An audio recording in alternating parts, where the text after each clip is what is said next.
Randall Claude Weaver. Randy Weaver, as he is better known to the world, was but one man. One man who, in spite of how high esteem some of us held him, turns out was mortal. He was but one man that represented any number of things to any number of people. A lot of you remember him in his own element, as depicted here. To many, in the early 1990s, after the unfortunate tragedy at Ruby Ridge, they'll remember Randy Weaver like this, by his mugshot, pushed in the press as the terrifying new face of the white supremacist militia movement.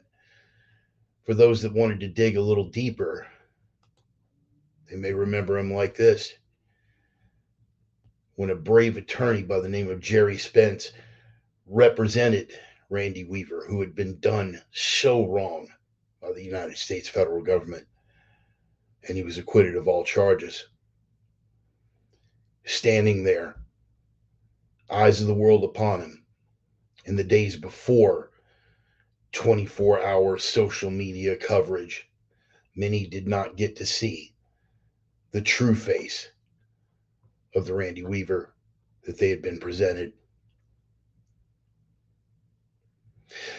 Many think of Randy from later on in his life, as he had become quite the firebrand for the Patriot movement, a standing, living, breathing example of the egregious and reckless excesses of the federal government and what it could cost a man, and how a man stands in the face of such a tragic, tragic loss. But when I think of Randy Weaver,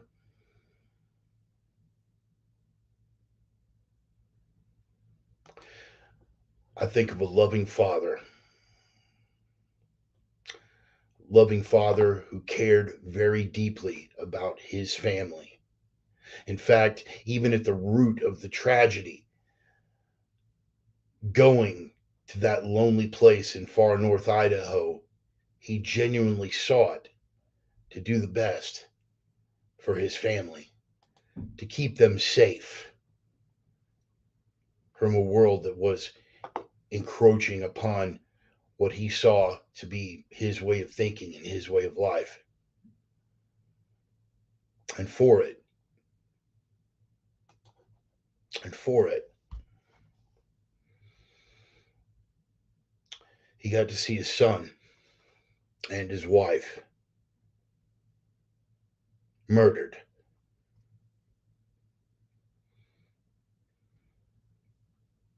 He lived on. There are so many thoughts that are boiling up in my head about this. The first sentiment that I want to express, because to me, on a personal level, it is the most important, and also because I want to separate this particular aspect from everything that will come after,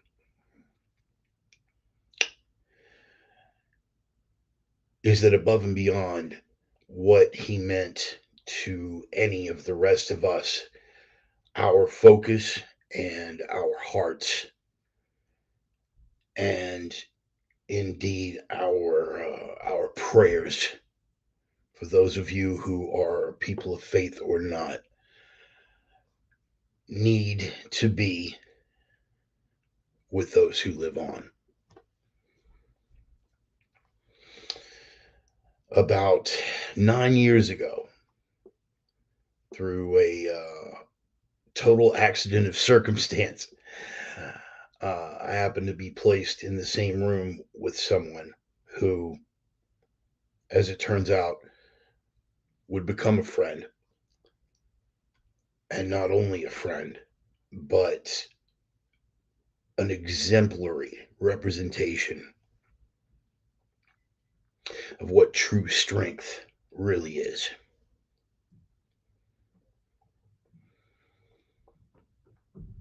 Sarah Weaver is far and away easily one of the strongest women that I've ever met. She is in mourning right now, and our prayers should be with her. The strength that was demonstrated by her father in life definitely still shines on and radiates through her. But beyond that, she has found not only strength, but indeed forgiveness and mercy and peace through her faith.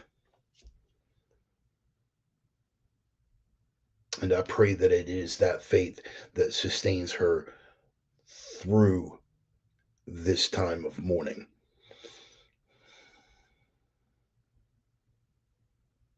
She's really an amazing young lady.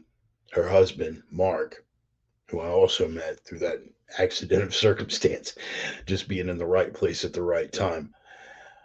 Uh, they're they're both beautiful individuals, and they come together as a beautiful unit. Mark is also an exemplary person of faith. When I first met the two of them, there was, if you know, you know, the first indication was their choice of wedding bands. And I looked at them and I went, there's something very special going on here. And a deep and sincere love between the two of them that, while I could observe and appreciate, I would never truly understand until years later when I met my Charlie. And now I feel like I have a deeper appreciation of what the two of them have together. And I'm glad, thankful that that Mark is there to support Sarah in this time. But they are both people of a devout and resilient faith, a very devout and resilient faith. And I pray that that faith sustains them. I offer up prayers as well for all of the others in the family and extended family who loved Randy and that Randy loved. So, prayers first and foremost to Sarah, Rachel, Elishaba, Kevin. Can't leave out Kevin if we're talking extended family. Um,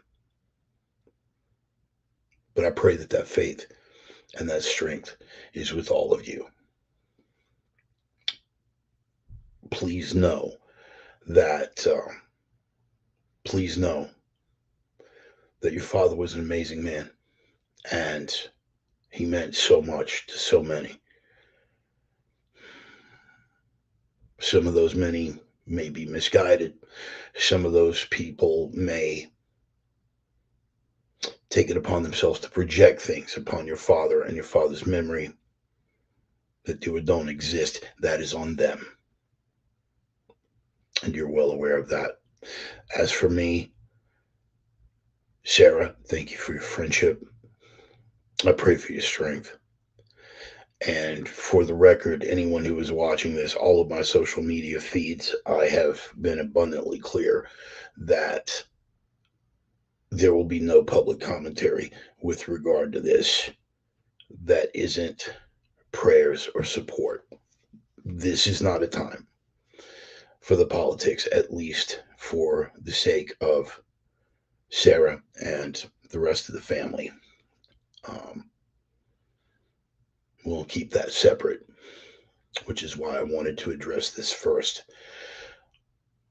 I'm I'm going to get a bit personal, and some of that may touch on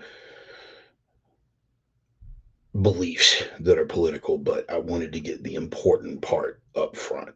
So, anyone who is on any of my social media feeds, offer prayers, offer wishes for strength and support.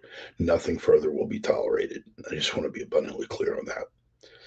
Sarah, Mark, Rachel, Lishba, Kevin, my prayers are with all of you. What did Randy Weaver mean to me? There are two pivotal events in my life that I consider part of the awakening, part of my awakening process. The first of which was Ruby Ridge. The significance of that was not as initially apparent to me as it would later become. Because barely a year after that, my true awakening came at Waco, where I was present on several occasions, going all the way up to the roadblocks, talking to the locals, talking to the McLennan County Sheriff, being harassed and threatened by federal agents. It was at that point that I developed a tangible feel, an awareness, as it were, that was theoretical to me before.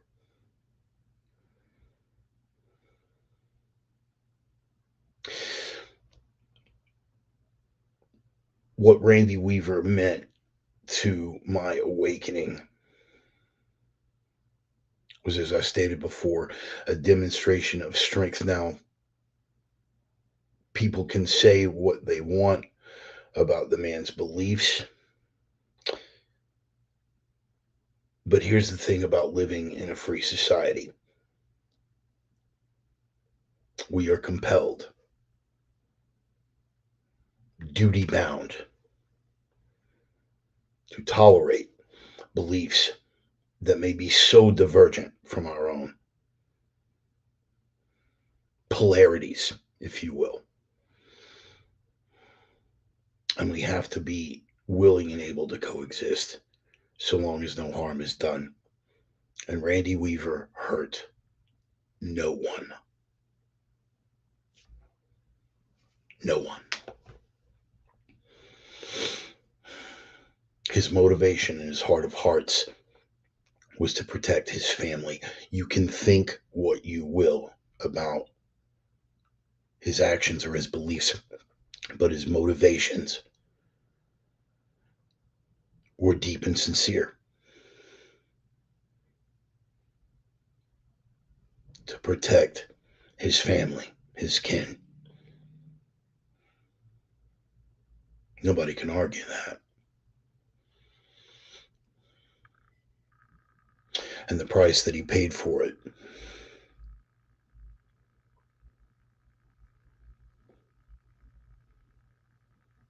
the price that he paid for it was almost too tragic to comprehend. Sarah has truly found forgiveness. And when I say truly found forgiveness, that is what is so exemplary about her strength. I don't claim to share it. I don't even claim to understand it. But I will tell you this: it is real, it is genuine, and it is, wow, it is something to behold.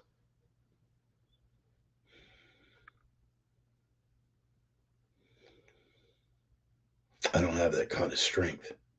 Or at least I've never been tested to that level to even know if I would have that kind of strength.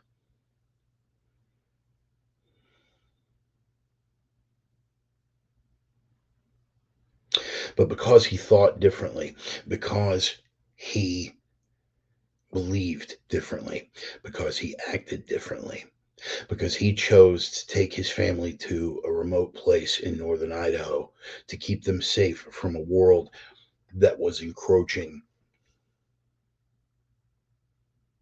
on his perceived way of life, his perceived belief system. For that, he was excoriated, set up,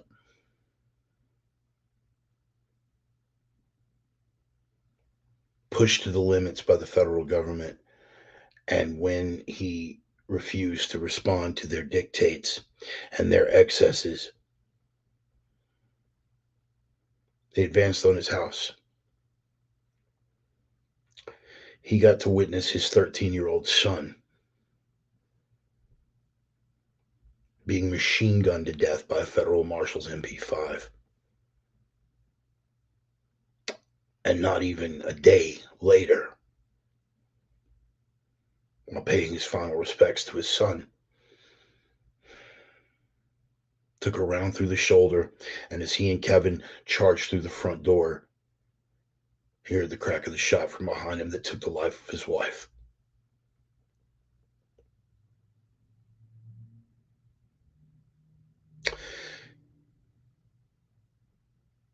Vicky, in the moment she was shot, was nursing a 6-month-old Elishaba. She took a 7.62 millimeter through the slug through the head. Some of Kevin Harris's worst injuries weren't in fact bullet wounds, but bone fragments from Vicky's skull. I say this not to brutalize it.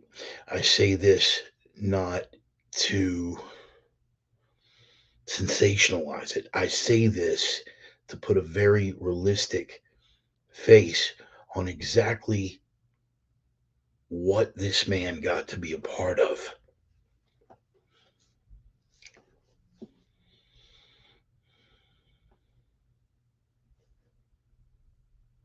Lon Horiuchi, the federal assassin that killed his wife, was never tried. Still never brought to trial.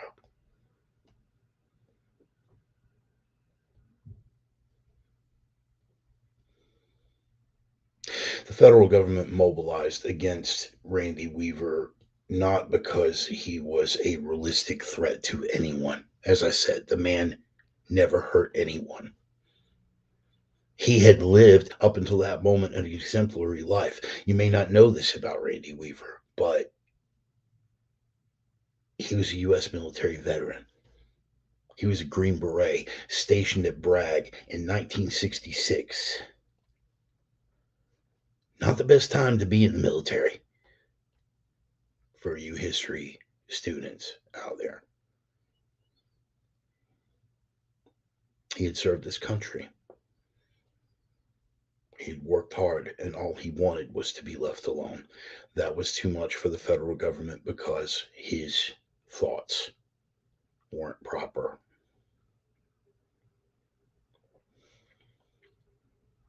I'm not going to belabor it because, again, I don't want to diminish any of this.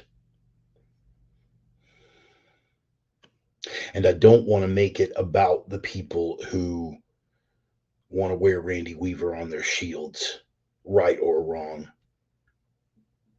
Whether they're with the Patriot movement or whether they're with the 3%ers or whether they're with the stiff arm salute crowd, it doesn't matter.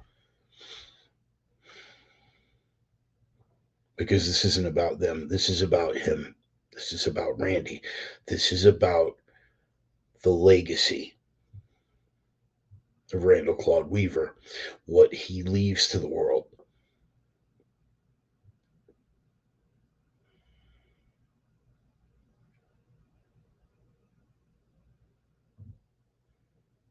Standoff that took place just outside of Naples, Idaho.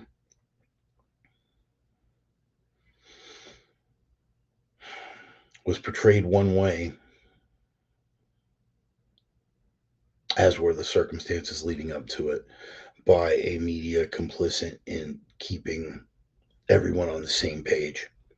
You know, the kind of government and the kind of media that would be very,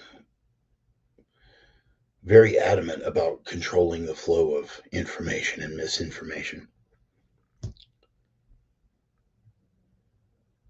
But again, Randy Weaver, that legacy is his strength because he would not come down from that mountain. Even after what he had witnessed, He said, I will surrender to one person and one person only, and that person is Bo Greitz. Colonel Greitz went up to that mountain and he walked Randy out. And then came the trial.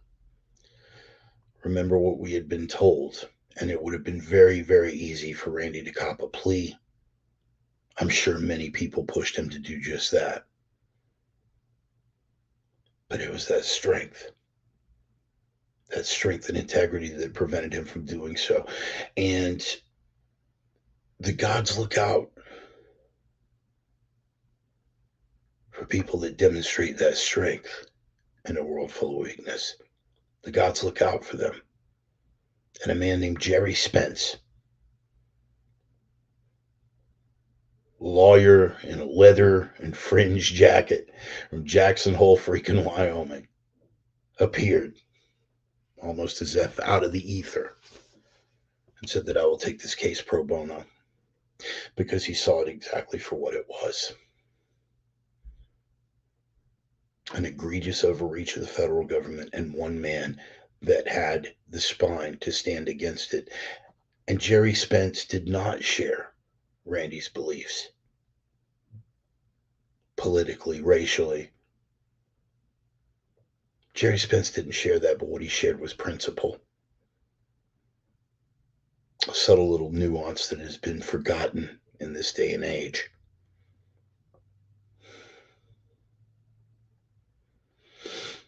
And so they took the trial. They took on the unstoppable judicial might of the United States federal government, the Department of Justice, the FBI, the federal marshals, and they won simply because he had the courage and the strength to stand. He won. And even if he hadn't, a man like Randy Weaver, his conscience is not going to be bothered by taking the loss. In fact, I'm sure when he walked in to that courtroom, even with Jerry Spence on his side, he had little or no hope in his heart of hearts that he was going to walk out of there a free man.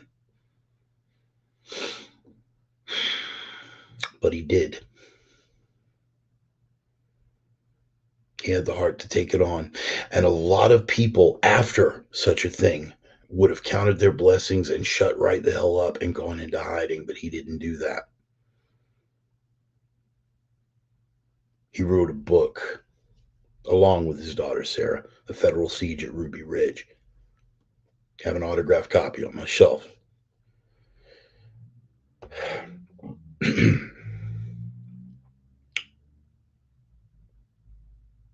He wrote that book. He continued to speak out.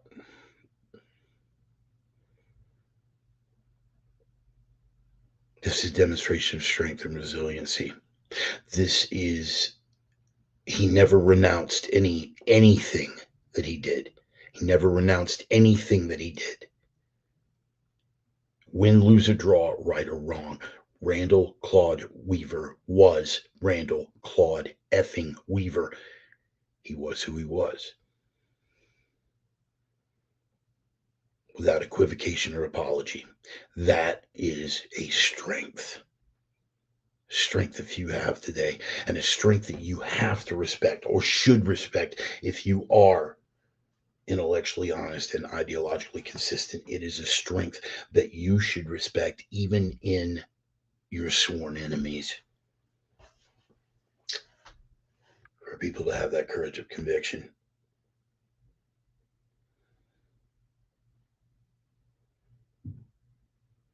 A couple of years back, he had, shall we say, a very rough winter, and it took a toll on his health, from which he never really recovered. But he stayed sprightly and feisty. The rest of his natural life, he stayed sprightly and feisty.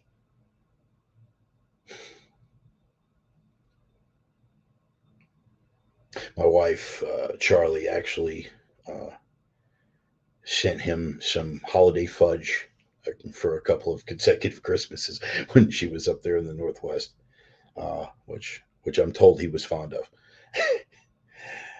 um, so many times I've chatted with Sarah and said, "Hey, man, this Pop's behaving. Tell me Pops is behaving." Yeah, he's more or less behaving. He was a very unique man. He was a good man, man of strength and character and conviction. And regardless of what you may think about his personal beliefs on any level, political, racial, spiritual, doesn't matter. That sort of courage of conviction is to be respected.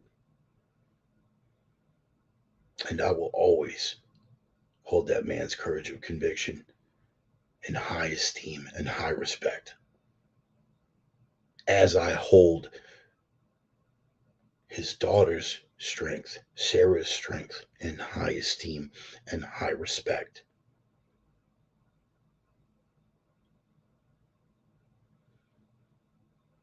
She gave that burden to God to carry, because that kind of pain and that kind of hate and that kind of tragedy is too much for a mortal human being. And she gave that over to God and found forgiveness in her faith, and I have nothing but respect for that. Even if I don't share it, even if I can't even get my head around it, I have nothing but respect for that.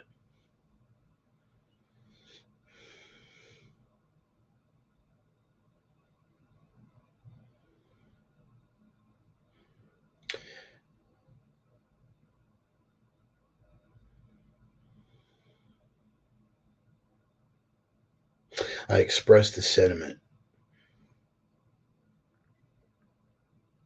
I expressed a particular sentiment to Sarah a while back. We were chatting on Facebook, and that sentiment was apprehension.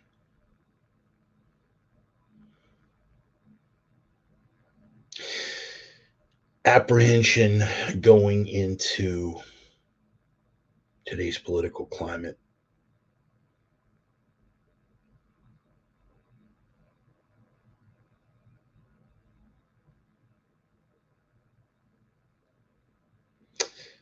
The preponderance of words like dangerous domestic extremist, the preponderance of the Overton window having shifted so much and the bar having been lowered so much that anyone and everyone is a domestic terrorist, a Nazi, a racist, a white supremacist, a threat to domestic security.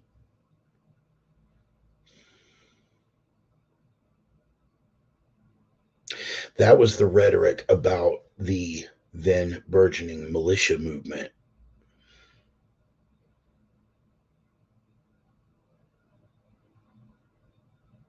Back when Ruby Ridge happened in the early 90s, that was the rhetoric. That was how the government's actions were sold through a complicit media, then as now.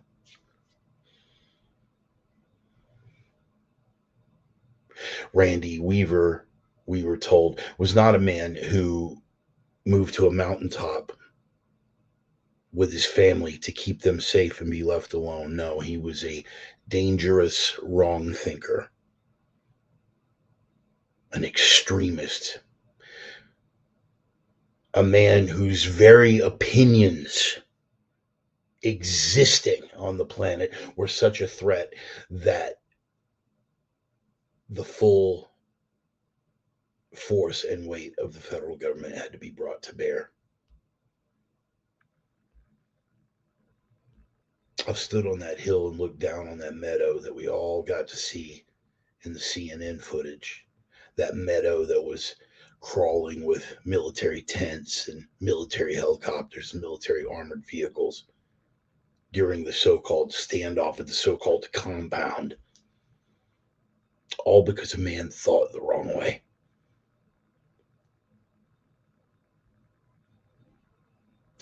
People who are so bent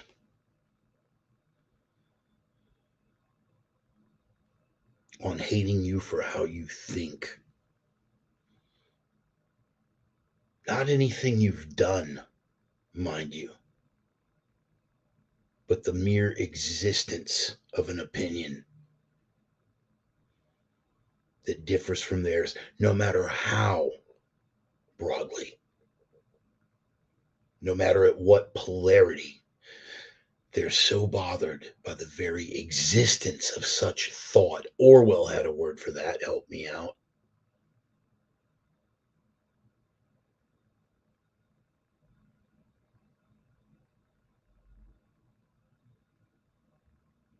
But if there's one thing that we can do to pay homage to Randy Weaver and what that hatred of someone else's thoughts cost him, the life of his 13-year-old son,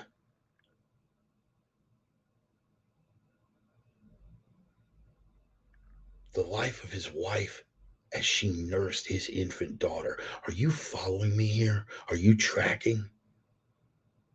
Because he thought the wrong way. Because he did a favor with a hacksaw for someone who had been sold as his friend. And because he refused when offered the opportunity to spy on and report to the federal government on other people that thought the wrong way and at that point had not hurt anyone. Are you tracking? Do you see the parallels between what was going on then and what is going on now? Are you tracking as the rhetoric ramps up? Are you tracking as angry parents at a school board meeting are being called domestic terrorists? Are you tracking as anyone and everyone who disagrees with the official narrative is an agent spreading disinformation and a threat to domestic security?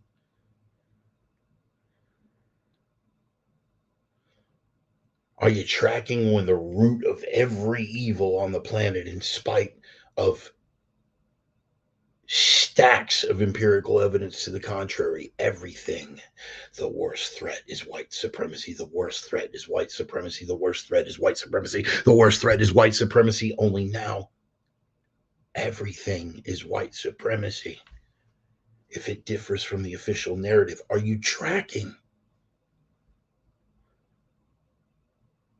If there is one thing that I would pray happens going forward, and I don't hold hope for it,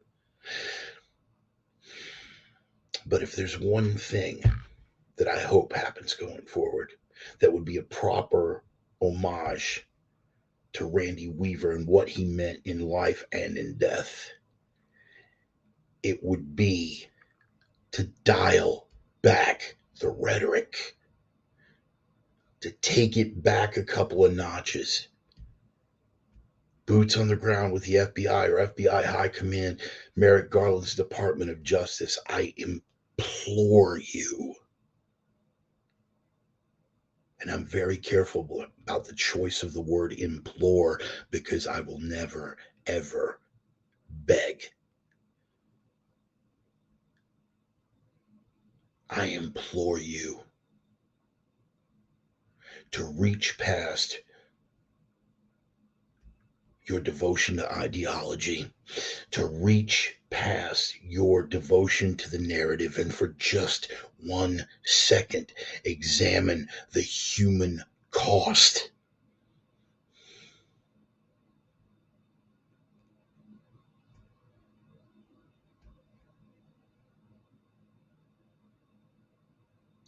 Your push to slap the extremist label on Randy Weaver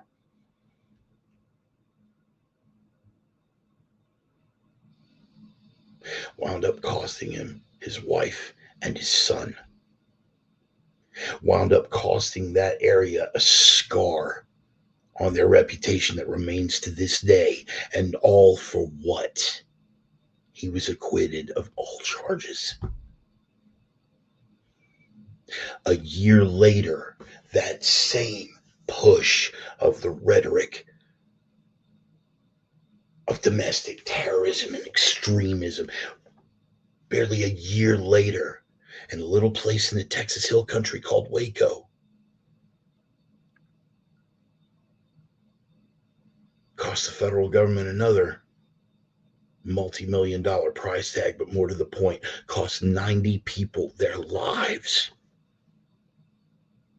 including 18 kids. And for what? They had hurt no one. Who had Sammy Weaver hurt before Marshall Deegan ran up on him? Who had he hurt?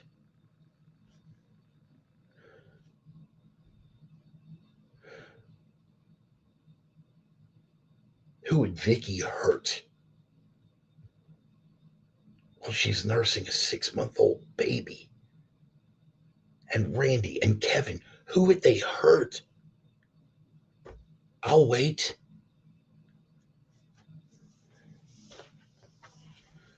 A year later, the Branch Davidians, who had they hurt? Before two truck trailers full of ATF agents rolled up on their front door. And much like Sammy Weaver, shot their dog.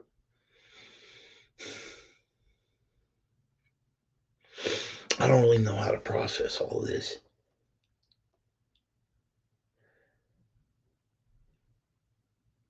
Randy belongs to history now. He belongs to Valhalla, but he belongs to history now.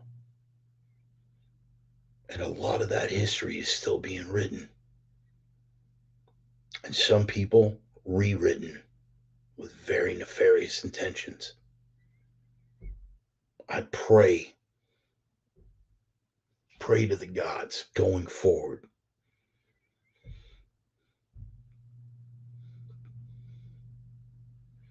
that the people with the stroke take a good look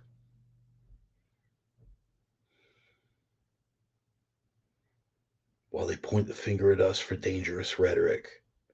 I want you to take a good look at what their own dangerous rhetoric can cause and dial it back. One Waco was one too many. One Ruby Ridge was one too many.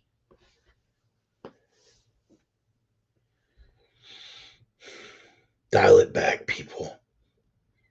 Honor the man's memory. Cut your own losses. Cut your own losses in the process of preventing ours. Because this doesn't end well. And no amount of courage and no amount of good intent can make up for a tragic loss like what was suffered by Randall Claude Weaver.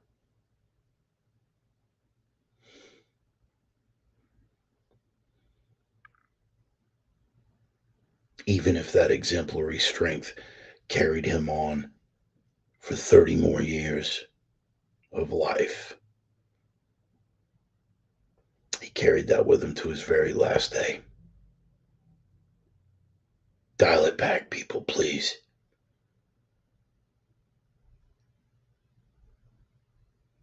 No more Ruby Ridges. Let this pattern of tragedy end as Randy Weaver shuffles off this mortal coil. And while I thank God that there was such a man as Randy Weaver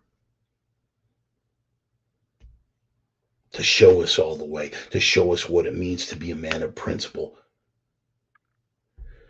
to be a man of strength, to be a man of ideological integrity. As much as I thank God that there was such a man, I pray to God that there will never have to be another.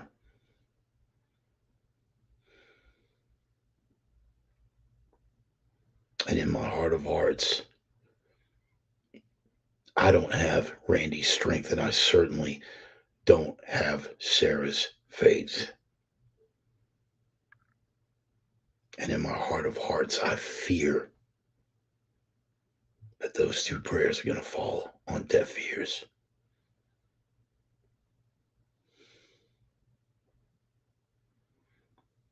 In any case,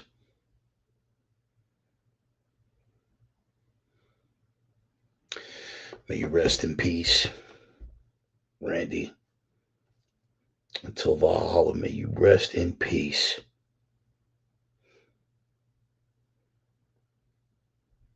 And may those of us mortals left behind on this side of the veil take not what we can from your memory, but what we should.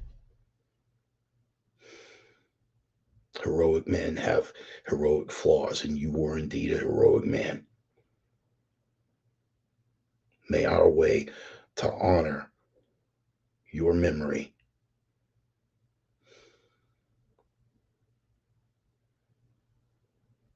be to take what we should from this instead of what we want to project onto it.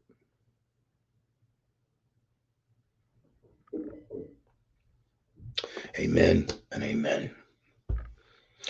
Thank you for letting me share. I am the Reverend. That is the gospel. Good night.